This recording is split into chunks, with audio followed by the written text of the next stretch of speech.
झाला एक घाव आणि दोन तुकडे. विमानाच्या मालकाने मान्य केलं पायलटची चूक. सीबीआय कडून 3 दिवस चौकशी. पटेल आणि विमान मालकाचे संबंध स्पष्ट. जय पवारांना डाऊट. उशिरा पण मैदान आता तेही सोडणार नाही. पवारांची घाई अंगलट आली. नाहीतर 1 महिना आणि 10 दिवसात घातपाताचा कट बाहेर आला असता. नेमकं घडलंय काय? 10 फेब्रुवारी त्या आज तारीख आहे 10 मार्च. जवळपास 1 महिना 10 दिवस अजित पवारांना जाऊन झाले. तर रोहित पवारांना अजित पवारांच्या अपघाताबाबतची माहिती देताना जवळपास 1 महिना उलटलाय.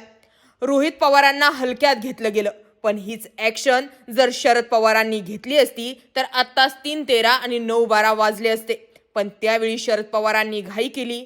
हा अपघात आहे, यात राजकारण आणू नका हे स्टेटमेंट केलं आणि सारवासारवसाठी आता महायुतीच्या नेत्यांना शरद पवारांच्या या स्टेटमेंटचाच दाखला पुरेसा ठरला. मुद्द्याला हात घालूयात.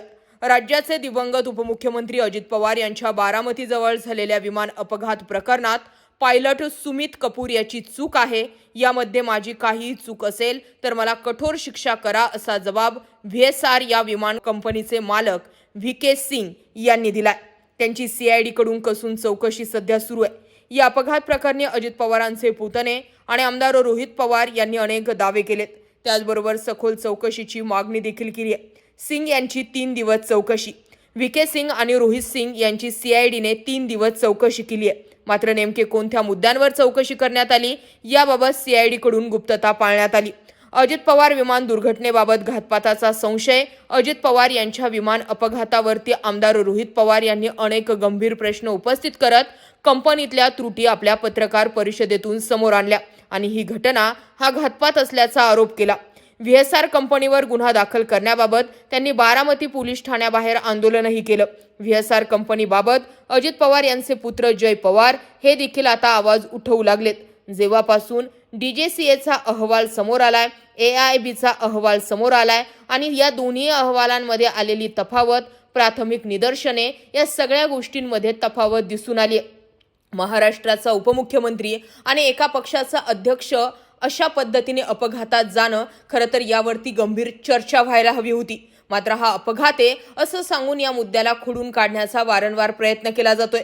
प्रथम दर्शनी म्हटलं जात आहे की अगोदर समोर धुकं होतं, नंतर म्हटलं गेलं विमान झाडाला आदळलं, नंतर म्हटलं गेलं पायलट ट्रॅफिकमध्ये अडकलं. त्यानंतर ऐकायला मिळालं की अजित पवारांच्या विमानाचा पायलट याला 3 वर्ष निलंबित केलं होतं का तर तो दारू पिणारा होता. या सगळ्या घडामोडी जर बघितल्या, घडामोडींची टाईमलाईन बघितली आणि पिंकी माळेच्या वडिलांचं जर स्टेटमेंट ऐकलं तर त्यांनी आधीच सांगितलं होतं की हा घातपातच आहे.